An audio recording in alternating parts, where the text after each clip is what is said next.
semua, perkenalkan aku Ella yang akan menemani kalian sepanjang video ini. Sebelum kita masuk ke dalam video lebih lanjut, aku mau kenalin dulu nih teman-teman aku yang sangat berjasa di belakang layar.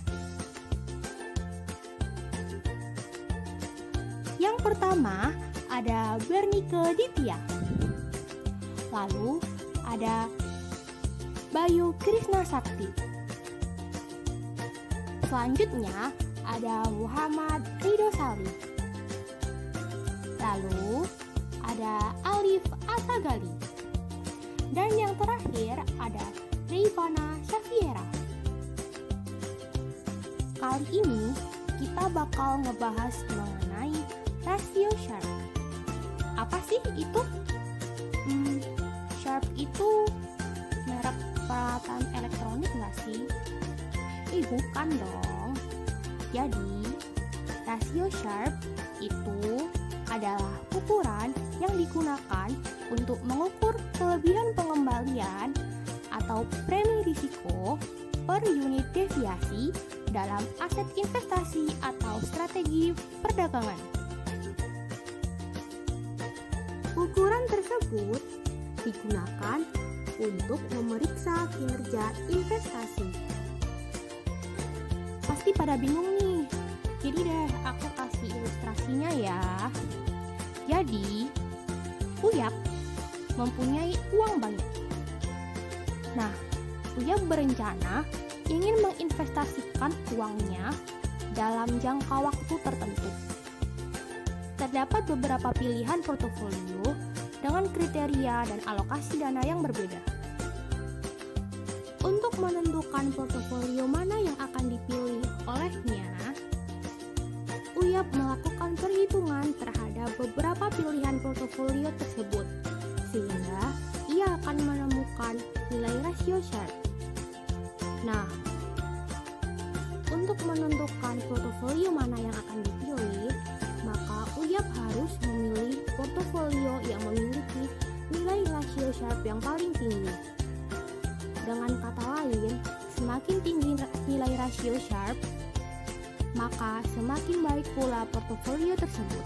Dari ilustrasi tersebut, dapat disimpulkan bahwa rasio Sharp merupakan salah satu alat untuk menentukan portofolio yang optimal.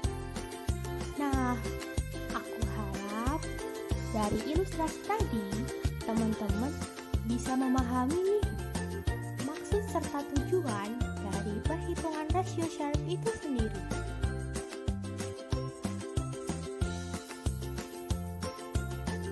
Dari ilustrasi tadi, sebenarnya banyak faktor-faktor yang mempengaruhi nilai rasio Sharp pada suatu portofolio.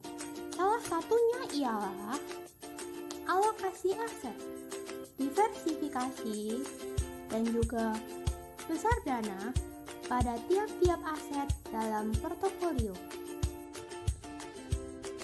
Oh iya, bagi yang belum tahu nih, soal apa sih alokasi aset itu? Alokasi aset adalah alokasi dana investasi ke beberapa jenis investasi. Lalu, apa itu diversifikasi?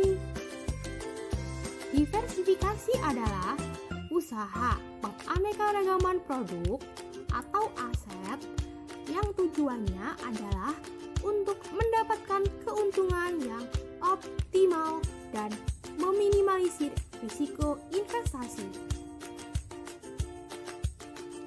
Selain itu, rasio Sharp juga dapat bernilai negatif, dan hal tersebut akan sangat dihindari oleh investor. Mengapa? Karena nilai rasio Sharp yang negatif menandakan bahwa tingkat risiko lebih besar daripada tingkat pengembalian portofolio tersebut. Rasio Sharp juga dipengaruhi oleh tingkat risiko portofolio total total yang dinyatakan dalam tingkat standar deviasi dari portofolio tersebut. Semakin tinggi standar deviasi, maka akan semakin kecil pula nilai rasio Sharpe.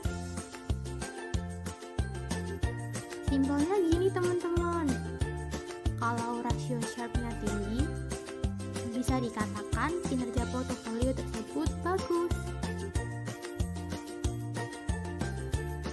Biar lebih mudah dipahami, yuk kita bahas contoh kasus tentang rasio Sharpe.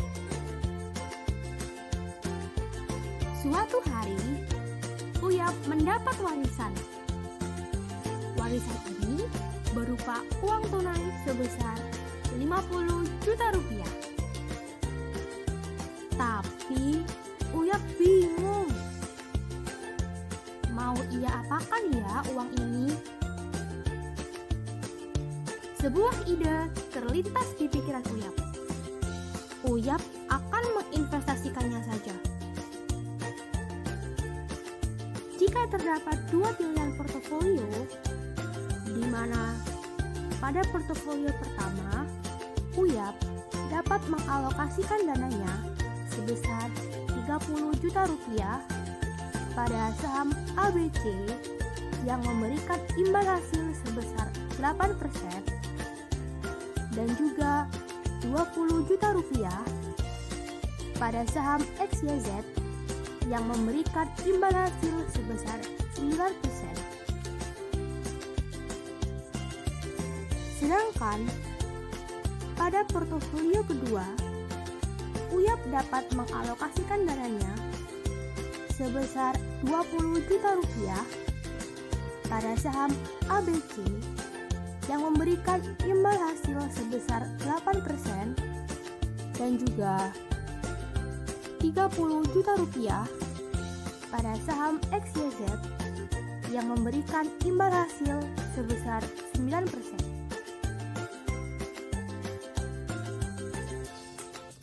Jika diketahui koefisien korelasi di antara kedua aset tersebut sebesar 0,75 dan pada saat itu tingkat bebas risiko utang negara sebesar 5%, maka portofolio manakah yang lebih menguntungkan untuk dipilih oleh Uyap?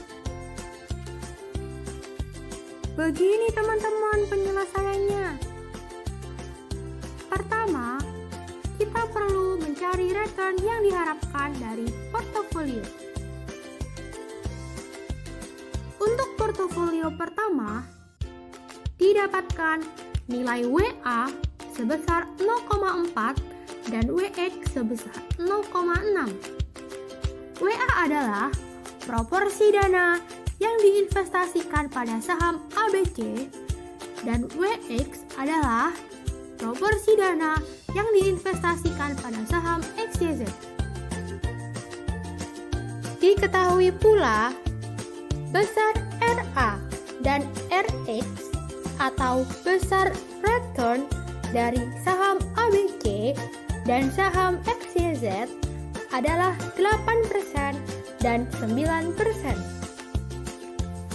Lalu, untuk mencari nilai return yang diharapkan dari portofolio, dapat menggunakan rumus sebagai berikut. WA yang dikali dengan RA ditambah dengan WX yang dikali dengan RX. Dari rumus tadi, didapatkan nilai return yang diharapkan dari portofolio pertama ialah sebesar 8,4%. Untuk mencari nilai return yang diharapkan dari portofolio kedua, kita dapat menggunakan rumus yang sama. Namun di sini terdapat keadaan yang berbeda pada nilai WA dan nilai WX.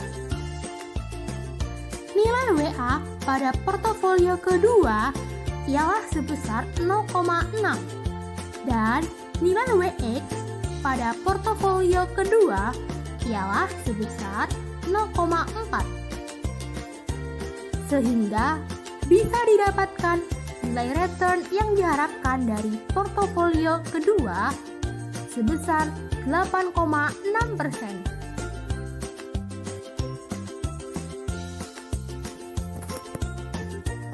Lalu, setelah kita mengetahui nilai return yang diharapkan dari portofolio, kita perlu mencari standar deviasi dari portofolio.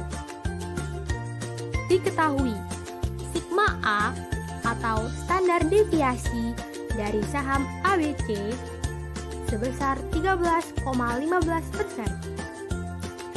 Kemudian, standar deviasi tersebut perlu dikuadratkan untuk mencari varian. Karena untuk menghitung standar deviasi dari portofolio diperlukan varians dari setiap aset. Diperoleh varians dari saham ABC sebesar 0,01729.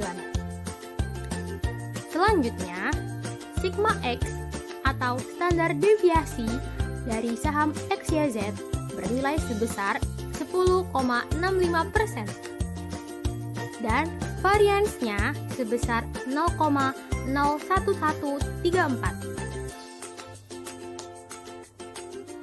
Diketahui pula, rho AX atau koefisien korelasi di antara saham ABC dan XYZ adalah 0,75. Lalu, untuk mencari nilai standar deviasi dari portofolio, dapat menggunakan rumus sebagai berikut. Dengan rumus ini, didapatkan standar deviasi dari portofolio pertama sebesar 10,904%. Nilai standar deviasi dari portofolio kedua bisa didapatkan dengan rumus yang sama, namun dengan keadaan WA dan WX yang berbeda. Nilai WA dari portofolio kedua sebesar 0,6 dan nilai WX dari portofolio kedua sebesar 0,4. Lalu didapatkan nilai standar deviasi dari portofolio kedua sebesar 11,437%. Perhitungan nilai rasio Sharpe dari suatu portofolio dapat dilakukan dengan rumus sebagai berikut. Dari rumus ini didapatkan nilai rasio Sharpe dari portofolio pertama sebesar 0,31181218 atau jika boleh dibulatkan sebesar 0,3118. Berlanjut ke portofolio yang kedua.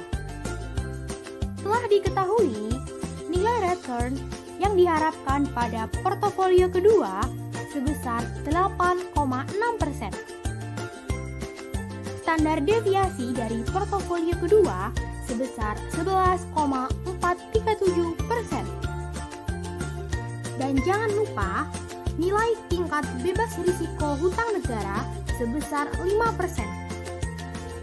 Dengan menggunakan rumus perhitungan yang sama dengan portofolio pertama, didapatkan nilai rasio Sharpe dari portofolio kedua sebesar 0,327273 atau jika boleh dibulatkan sebesar 0,327.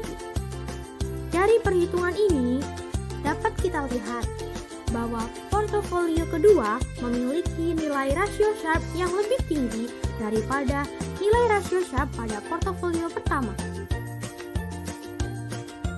Jadi, portofolio mana nih yang lebih optimal? Yap, betul sekali. Portofolio yang kedua. Dari penjelasan tadi, beserta contoh kasusnya, kita dapat mengetahui cara menghitung rasio Sharpe untuk menentukan kinerja pada suatu portofolio. Hal ini akan sangat membantu investor dalam menganalisa portofolio mana yang lebih optimal untuk dipilih sebagai opsi berinvestasi. Nah, gitu teman-teman, penjelasan tentang ratio Sharpe yang disajikan oleh kelompok kami. Mudah-mudahan video ini bisa bermanfaat ya bagi kita semua.